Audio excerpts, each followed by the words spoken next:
사람이 세상을 살아가면서 가장 두려워하는 것이 있다면 뭘까요, 여러분? 혹시라도 내 생명이 위협을 받아 내가 죽는 것은 아닐까 하는 두려움입니다. 그리고 내 사랑하는 자녀들이 어떤 위기를 만나지 않을까 하는 두려움이요. 더 나아가서는 지금까지 애써 쌓아온 재산이나 소유가 한순간 다 망하지 않을까, 빼앗기지 않을까 하는 두려움을 가지고 살아갑니다. 한마디로 우리 모두에게는 잃어버림에 대한 두려움을 가지고 있다고 할 수가 있겠습니다. 로마 정치가요 철학자였던 세네카는 두려움이 있는 곳에는 행복이 없다 하는 말을 했는데, 모든 인간들은 다 두려움을 가지고 살아간다는 것이요, 그 두려움을 극복한 사람만이 행복을 누릴 수 있다는 사실을 말한다고 할 수가 있겠습니다. 여러분, 옛날과 지금의 삶을 한번 비교해 보십시오. 의식주 문제가 다 해결되고 얼마나 풍요로워졌습니까? 그럼에도 불구하고 인간의 마음속에는 여전히 두려움이 자리 잡고 있습니다. 성도들 가운데서도 많은 사람들이 여전히 두려움에 사로잡혀 있습니다. 내가 죽지는 않을까, 병들지는 않을까, 사고가 나지는 않을까, 사업이 실패하지는 않을까, 직장에서 쫓겨나지는 않을까, 여러 가지 별의별 이유 때문에 두려워합니다. 이 모든 두려움을 극복할 수가 있다면 여러분, 우리가 얼마나 하루하루 행복한 삶을 살 수가 있겠어요? 어떤 환자가 병원에 찾아왔다고 해요. 이 환자가 의사 선생님 앞에 앉아가지고 마치 죽을 병에 걸린 사람처럼 근심 어린 눈을 가지고 의사에게 물어봅니다. 선생님, 제 병을 꼭 좀 고쳐주세요. 수술을 해서 잘라내든지 어떻게 해서든지 제 병을 좀 고쳐주세요. 무슨 병인데요? 이 제 마음속에 두려움이 꽉 차가지고 떠나지를 않아요. 그러니까 수술해서 잘라내든지 도려내든지 제 속에 있는 두려움 좀 싹 좀 제거해 주세요. 그 말을 들은 의사 선생님은 한마디도 할 수가 없었다는 것입니다. 왜요? 이 마음속의 두려움은 수술을 해서 잘라내거나 도려낼 수 있는 것이 아니기 때문에 그렇습니다. 이것은 영적인 일이요, 오직 하나님만이 해결해 주실 수 있는 문제입니다. 영적 의사이신 성령께서 말씀의 검으로 도려내고 잘라내야지만 우리 마음의 두려움과 근심과 불안이 사라질 수 있는 것입니다. 하나님께서 세우신 영적 병원인 교회에서 우리의 믿음을 강하게 함으로 오직 믿음으로만 극복할 수 있는 문제입니다. 요한일서 5장 4절에 보면 무릇 하나님께로부터 난 자마다 세상을 이기느니라. 세상을 이기는 승리는 이것이니 우리의 믿음이니라. 한번 따라해 보세요. 세상을 이기는 승리는 이것이니 우리의 믿음이니라. 자, 무엇으로 세상을 이길 수 있다고요? 믿음으로. 두려움도 이기고, 믿음으로 어려움도 이기고, 믿음으로 슬픔과 근심과 삶의 문제들을 이겨낼 수가 있는 것입니다. 그러므로 중요한 것은 우리가 신앙생활을 하면서 내 믿음의 크기, 내 믿음의 그릇을 크게 하는 것이 굉장히 중요합니다. 왜냐? 내 믿음의 크기가 커지면 두려움은 작아지기 마련입니다. 그런데 내 믿음의 크기가 작아지면요, 하나님은 잘 보이지 않고 내 앞에 닥친 문제만 더 커 보이는 것입니다. 그렇기 때문에 내 믿음이 커지면 하나님이 커 보이고 문제는 작아져요. 그런데 내 믿음이 작아지면 문제는 커 보이고 하나님은 안 보여요. 그렇기 때문에 더 두려워할 수밖에 없습니다. 믿음이 작아지면 두려움이 커지고, 믿음이 커지면 두려움이 작아지는 것입니다. 여러분, 아마 이런 생각을 해볼 수 있을 거예요. 참 어렸을 때는요, 강아지만 보아도 그렇게 무서워요. 조그만 개만 보아도 얼마나 무서운지 몰라요. 그런데 내가 장성해서 커서 보니까 강아지나 개가 그렇게 무섭지 않아요. 이유가 뭐죠? 내가 커졌기 때문에 그래요. 여러분, 작은 돛담배를 타고 갈 때에는 조금만 출렁이는 파도에도 두려워요. 그런데 큰 배를 타면 아무리 파도가 쳐도 두렵지가 않아요. 왜? 배의 크기가 다르기 때문에 그래요. 우리가 똑같이 신앙생활을 하면서도 그 믿음의 크기가 큰 사람들, 그 믿음의 그릇이 큰 사람들은 똑같은 상황, 똑같은 문제 앞에서도 하나님 앞에 믿음으로 승리하는 삶을 살아가게 되는 줄로 믿습니다. 그러기에 오늘 우리에게는 바로 이 마하나임의 신앙이 필요하다는 것입니다.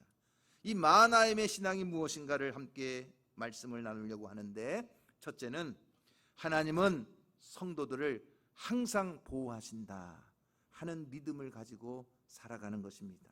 여러분, 오늘 말씀에 야곱이라고 하는 사람이 등장을 합니다. 잘 아시는 대로 야곱은 이삭의 쌍둥이 아들인데 동생으로 태어났어요.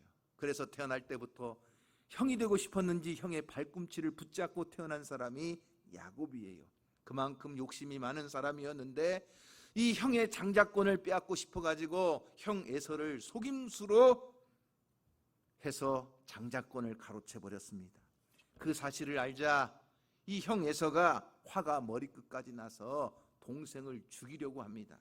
여러분, 창세기 27장 41절 말씀에 보면 그 당시 야곱을 향한 이 에서의 분노가 얼마나 대단했는지를 보여주는데, 자, 말씀을 한번 읽어볼까요? 자, 시작. 그의 아버지가 야곱에게 축복한 그 축복으로 말미암아 에서가 야곱을 미워하여 심중에 이르기를 아버지를 곡할 때가 가까웠은즉 내가 내 아우 야곱을 어떻게 하겠다고요? 죽이겠다. 동생을 죽이겠다고 하는 아주 분노가 크게 달해 있었습니다. 이것을 어머니 리브가가 눈치를 챘어요. 그러니 하루아침에 아들을 잃어버릴 수 없었던 어머니 리브가는 야곱을 자기의 친정집으로 급하게 보내는 겁니다. 그렇기 때문에 야곱은 하루아침에 야반도주하는 신세가 되어버렸어요. 얼마나 두려웠겠어요. 에서가 추격해 올까 봐서 혼비백산해서 전력을 다해 도망치는 겁니다. 그러다가 지쳐서 쓰러져서 한 들에서 돌을 베개 삼고 잘 때 하나님이 나타나 주셨어요. 네가 어디로 가든지 내가 너와 함께 하리라 하는 약속과 함께 저 하늘의 문이 열리고 사닥다리가 내려와서 천사가 오르락내리락 하는 그 놀라운 하나님의 약속을 보여주시면서 늘 야곱과 함께하고 반드시 야곱이 그 땅으로 돌아오게 하시겠다는 약속을 주신 것입니다. 그래서 야곱이 20년 동안을 외삼촌 라반의 집에 가서 온갖 고초를 겪으며 살게 되는데, 하나님의 은혜로 야곱은 그 20여 년 동안 놀라운 축복을 받게 됩니다. 빈털터리 혈혈단신으로 갔던 야곱이 20년 후에는요, 사랑하는 아내들과 가족들도 거느리게 되었고 많은 가축과 재산도 거느리며 마침내 거부가 된 것입니다. 괴나리 보찜 하나 들고 갔던 야곱이 이제는 마침내 거부가 돼서 큰 재산과 식구들을 이끌고 자기의 고향 땅 가나안으로 돌아오게 되는 것입니다. 그런데요, 막상 자기의 고향 땅이 가까워오면 가까울수록 야곱의 마음에는 두려움이 더 커지는 거예요. 왜 그랬을까요? 형 에서 때문이었어요. 고향 땅을 떠날 때도 형 에서 때문에 두려워서 떠났는데 다시 고향으로 돌아올 때에도 고향이 가까워지면 가까워질수록 형 에서 때문에 두려움은 더 커지는 거예요. 20년 전에는 혼자 떠났기 때문에 두려움이 컸지만 지금은 식솔들과 딸린 식구들이 많다 보니까 어쩌면 두려움이 더 컸을지도 몰라요. 어머니 리브가가 야곱을 떠나보낼 때 네가 네 외갓집에 가서 몇 달만 있으면, 그래서 형 에서의 마음이 좀 분노가 사그라들면 그때 내가 다시 전가를 보낼 테니까 돌아오라고 했어요. 그러니까 떠날 때만 해도 몇 달만 있으면 돌아올 줄 알았는데 20여 년이 되도록 그런 전갈은 오지 않은 걸 보니 아직도 에서의 마음에는 분노가 사그러들지 않았고 동생 야곱을 죽이고자 하는 그 분노는 아직도 여전하다고 볼 수가 있는 것입니다. 그러니 야곱이 고향 땅으로 돌아오기는 하지만 그 머릿속이 복잡하고 많은 생각이 떠올랐을 것입니다. 그렇게 한 걸음 한 걸음 길을 가고 있는데 오늘 창세기 32장 1절 말씀에 보면 놀라운 사건이 일어납니다. 다시 한번 읽어볼까요? 1절 2절 말씀 시작. 야곱이 길을 가는데 하나님의 사자들이 그를 만난지라. 야곱이 그들을 볼 때 이르기를 이는 하나님의 군대라 하고 그 땅 이름을 뭐라고 했어요? 마하나임. 여러분 생각해 보세요. 한 명, 두 명 나타났으면 군대라고 불렀겠어요? 수가 셀 수 없이 많은 천군 천사들이 둘러 있는 것을 보고 야곱의 눈에 이것은 하나님의 군대다. 그래서 뭐라고 불렀다고요? 마하나임. 마하나임 하면 마하네, 이 군대라는 말의 복수형이니까 두 진영을 말하고 있는 것입니다. 그러니까 우리가 살고 있는 이 세상에는 실제적으로 두 개의 진영이 늘 존재합니다. 육적인 삶과 영적인 삶이 있고, 우리 육적인 눈으로 보이는 가시적인 세계가 있고, 우리 육신의 눈으로 보이지 않는 비가시적 세계가 있습니다. 우리가 느낄 수 있는 감각적인 실체가 있지만 다른 하나는 우리의 육으로는 느낄 수 없는 오직 영으로만 느낄 수 있는 영적인 실체가 있다고 하는 것입니다. 야곱이 이 마하나임 하나님의 군대를 보게 되었을 때 그는 놀라웠어요. 아하, 살아계신 하나님께서 나를 지키시고 나를 보호하시고 나를 인도하고 계시는구나 하는 사실을 야곱의 영안이 열렸을 때 보게 된 것입니다. 여러분, 우리의 영적인 눈이 열려지지 않으면 절대로 하나님의 군대를 볼 수가 없습니다. 우리의 믿음의 눈이 열려지지 않으면 살아계신 하나님께서 나를 둘러 진치고 보호하신다는 사실을 확신할 수도 없습니다. 야곱은 바로 이 영적인 사실을 깨달았다는 거예요. 하나님의 군대가 나를 지키고 보호하고 있구나. 할렐루야. 오늘 이 자리에 나오신 사랑하는 성도 여러분들에게도 여러분의 눈에는 보이지 않을지 모르지만 하나님께서 택하시고 독생자 예수 그리스도 안에서 그 보혈의 피로 구원하시고 늘 하나님의 사랑 가운데 자녀 삼으신 여러분들의 이름을 하늘나라 생명책에 기록하시고 그 존귀한 이름 한 사람 한 사람을 하나님의 군대로 지키시고 하나님의 천군 천사가 호위하며 보호하고 계심을 믿으시기를 바랍니다. 여러분, 열왕기상 6장 말씀에 보면 엘리사의 이야기가 나와요. 이 북이스라엘에서 활동하던 엘리사 선지자 때문에 아람 나라가 늘 북이스라엘에게서 어려움을 당합니다. 그러자 이 아람 나라가 엘리사 선지자를 죽이기 위해서 군대를 이끌고 엘리사가 있는 도단을 싹 군대로 에워싸 버립니다. 이 엘리사 선지자의 사원이 아침에 일찍 나가 보니까 깜짝 놀랐어요. 아람 나라의 군대가 완전히 포위하고 진을 치고 있는 거예요. 그러자 사환이 벌벌 떱니다. 무엇을 보고 떨어요, 여러분? 아람의 군대를 보고 좀 벌벌 떠는 거예요. 그런데 엘리사는요, 너무나 평안한 거예요. 두려워하지 않는 거예요. 사환이 그렇게 아람 군대를 바라보며 떨고 있는데 엘리사 선지자는 그러지 않는 거예요. 그때 엘리사 선지자가 오히려 그 떨고 있는 사환을 위해서 기도하는 거예요. 뭐라고 기도하느냐? 열왕기하 6장 17절 말씀에 보니까 이렇게 나옵니다. 다 같이 한번 읽어볼까요? 기도하여 이르되 여호와여 원하건대 그의 눈을 열어서 보게 하옵소서. 누구의 눈을 열어서? 엘리사 선지자의 종, 그 사환의 눈을 열어서 좀 보게 해달라는 거예요. 저 아람의 군대를 보면서 벌벌 떨고 있는 그 사환이 눈을 열어서, 영적인 눈을 열어서 하나님의 군대를 보게 해달라고 기도하는 거예요. 그러자 어떤 일이 일어나느냐? 자, 여호와께서 그 청년의 눈을 여심해 그가 보니 불말과 불병거가 산에 가득하여 엘리사를 뭐하고 있어요? 둘렀더라. 할렐루야. 인간의 눈으로 볼 때는 아람의 군대를 보면서 벌벌 떨지만 영적인 눈이 열려지니까 불말과 불병거로 엘리사 선지자를 호위하고 있는 하나님의 군대를 보았을 때 그 두려움이 싹 사라지고, 아, 하나님이 나를 지켜주시는구나, 하나님이 나를 지금도 하나님의 군대로 보호하고 계시는구나, 그 하나님의 은혜를 알았을 때 그 두려움이 다 사라지게 되는 줄로 믿으시기를 바랍니다. 다윗 왕이 사울의 추격을 피해서 블레셋의 아기스 왕에게로 망명을 합니다. 그런데 그때 아기스의 부하들이 다윗을 알아봐요. 그래서 다윗을 가만두지 않고 잡아서 죽이려고 합니다. 그러자 그때 다윗 왕은 살기 위해서 미친 척을 합니다. 미치광 행사를 하는 거예요. 막 침을 질질 흘리고 저 막 문을 막 긁으면서 완전 미친 체 합니다. 그러면서 하나님 앞에 기도했는데 그 기도가 시편 34편의 내용이에요. 그런데 거기에도 놀라운 고백이 나오는 것은 뭐냐? 정말 이 블레셋의 군사들이 다윗을 잡아 죽이려고 하는 그 위험한 상황 속에서 다윗이 깨달은 것은 시편 34편 7절 말씀에 보니까 이렇게 고백을 하고 있어요. 다 같이 한번 읽어볼까요? 여호와의 천사가 주를 경외하는 자를 둘러 진을 치고 그들을 건지시는 도다. 할렐루야.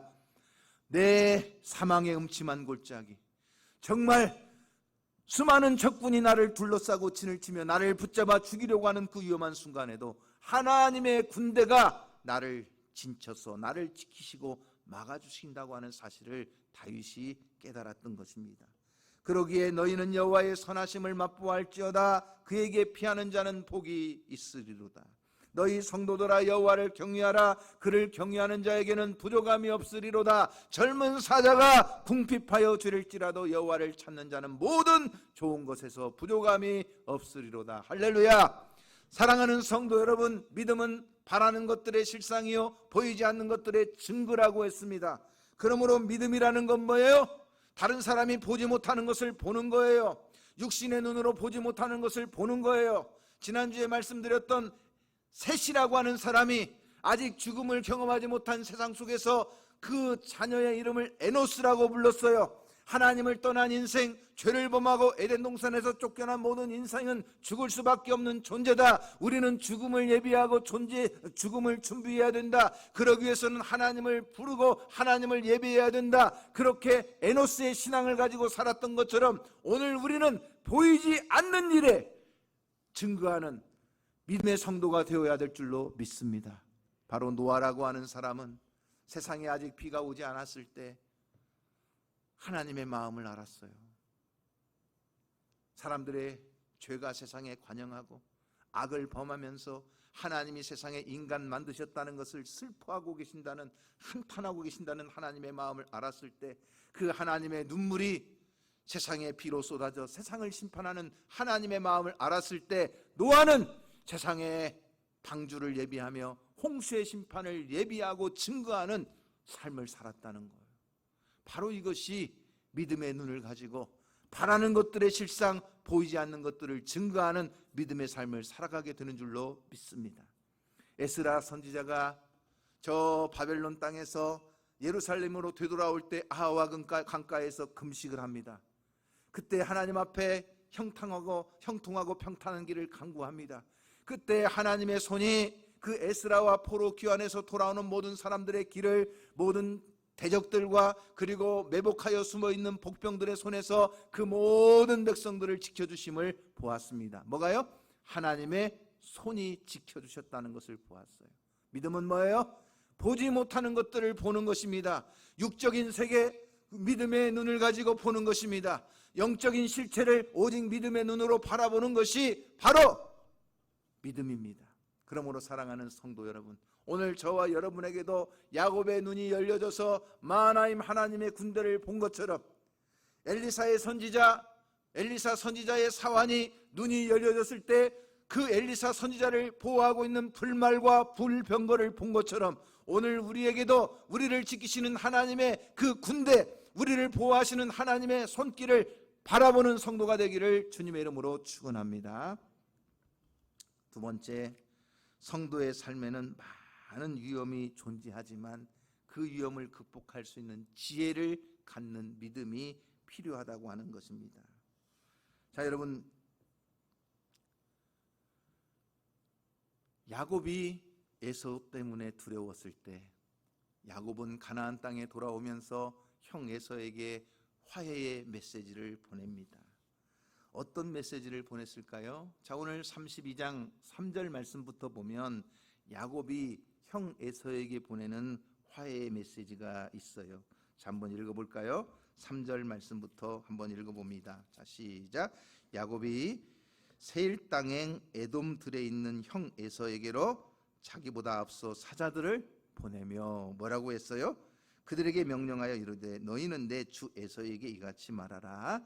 주의 종 야곱이 이같이 말하기를 내가 라반과 함께 거류하며 지금까지 머물러 있었사오며 내게 소와 나귀와 양떼와 노비가 있으므로 사람을 보내어 내 주께 알리고 내 주께 은혜 받기를 원하나이다 하라. 그러니까 자기의 사자들을 형 에서에게 보내면서 화해의 메시지를 지금 전달한 거예요.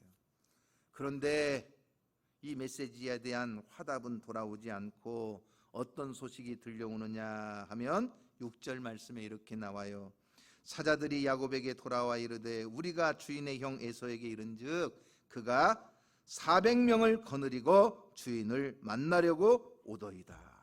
자, 몇 명을 거느리고? 400명을 거느리고 야곱을 만나려고 온다는 거예요. 그런데 이 소식을 듣자마자 7절 말씀 다 같이 한번 읽어보겠습니다. 야곱이 심히 두렵고 답답하여 자기와 함께한 동행자와 양과 소와 낙대를 두 떼로 나누었다고 했습니다. 지금 야곱의 모습이 어떠해요? 형 에서가 400명을 거느리고 온다는 소식 때문에 너무나 두려웠어요. 너무나 답답했어요. 그 400명이 자기를 죽이려고 오는 것인지 아니면 자기를 환영하려고 오는 것인지 알 수가 없었어요. 중요한 것은 형 에서가 자기를 죽이려고 하는 분노가 사랑의 마음으로 바뀌었는지 아니면 여전히 분노하고 있는지 알 수가 없었어요. 야곱이 생각할 때는 틀림없이 형 에서가 그 400명을 거느리고 자기를 죽이려고 올 것이라고 생각을 했어요.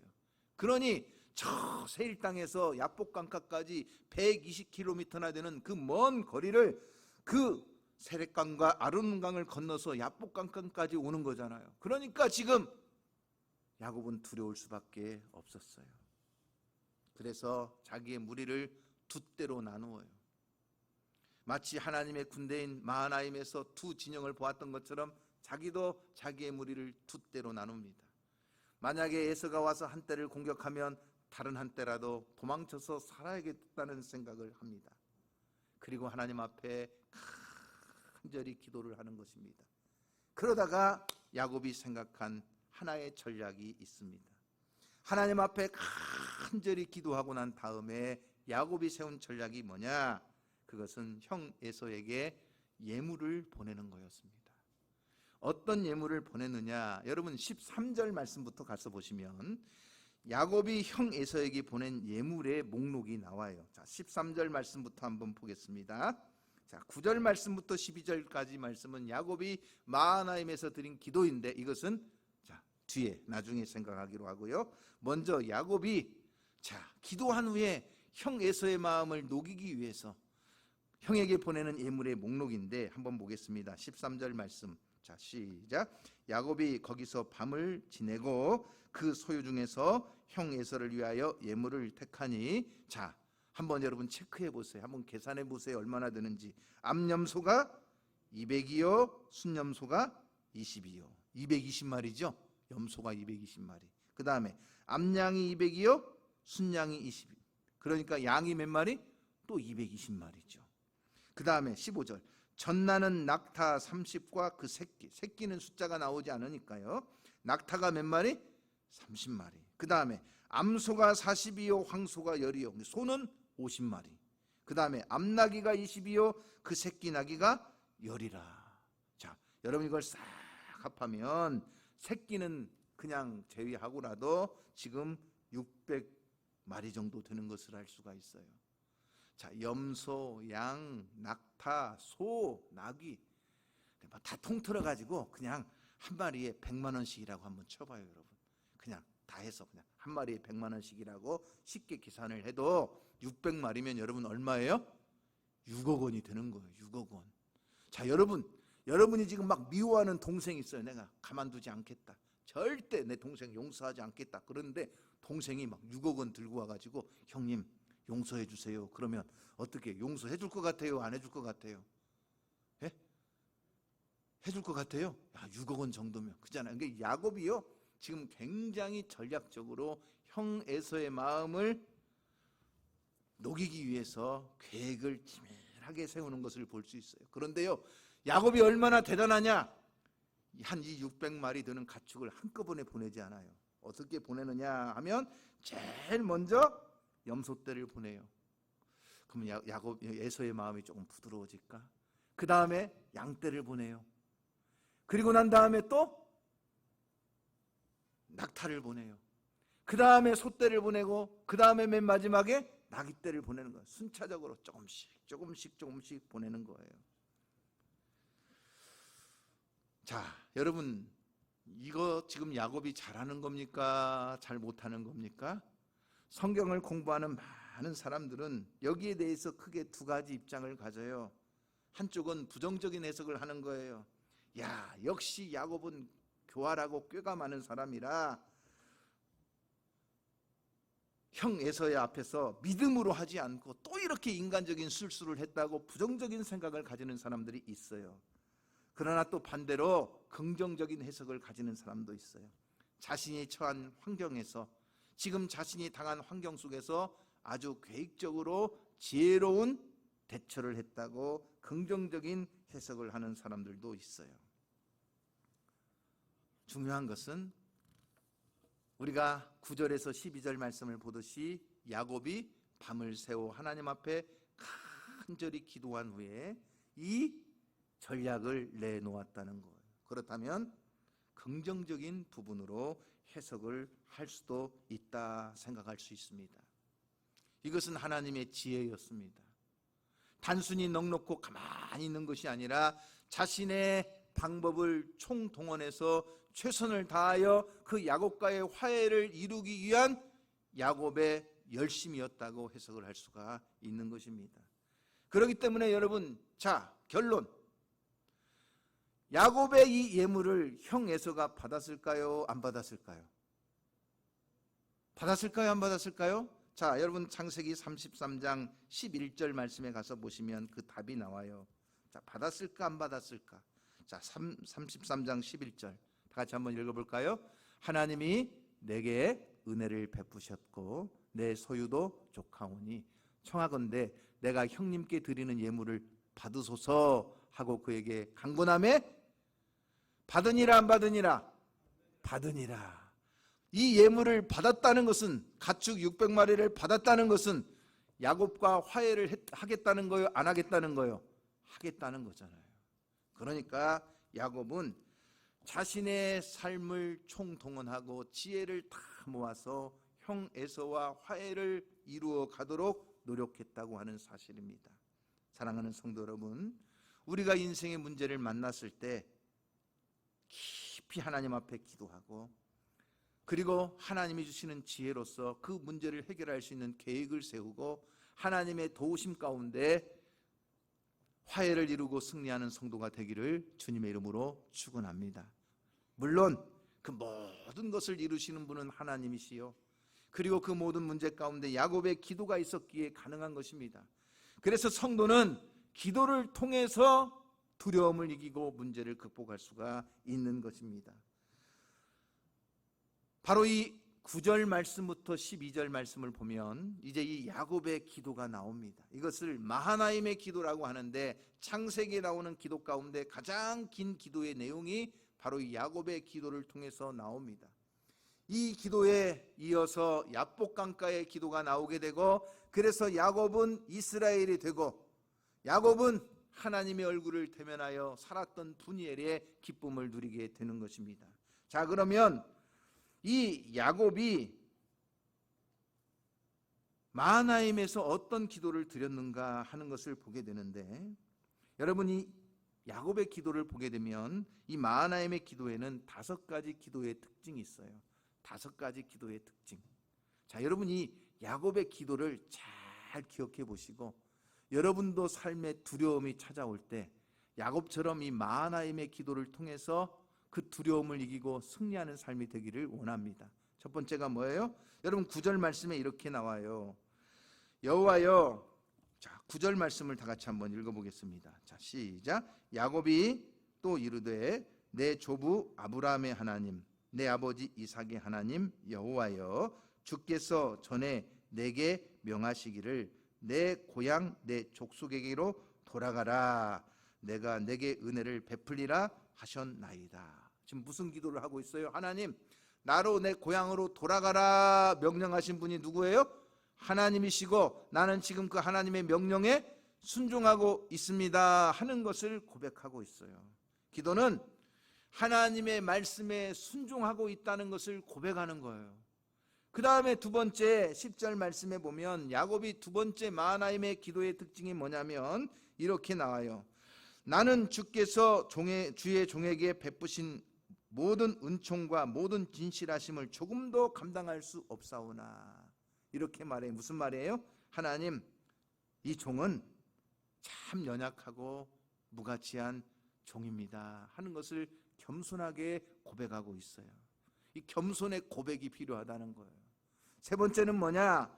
그 다음에 10절 그 다음에 뭐라고 나오죠? 내가 지팡이만 가지고 이 요단을 건넜더니, 자 10절을 다시 보여주세요. 10절. 자, 내가 내 지팡이만 가지고 이 요단을 건넜더니 지금은 두 때나 이루었나이다 고백하고 있어요. 다시 말하면 하나님이 나에게 베풀어 주신 복에 대하여 감사하며 기도하고 있다는 거예요.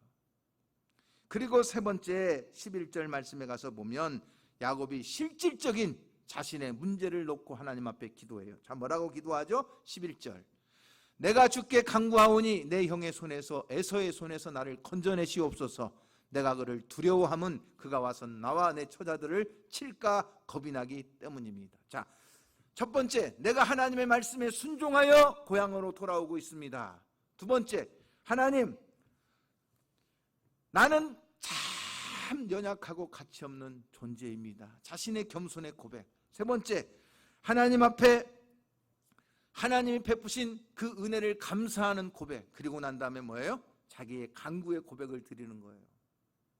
내 형에서 내가 두려워하고 있으니까 나를 살려달라고 기도하고 있는 거예요.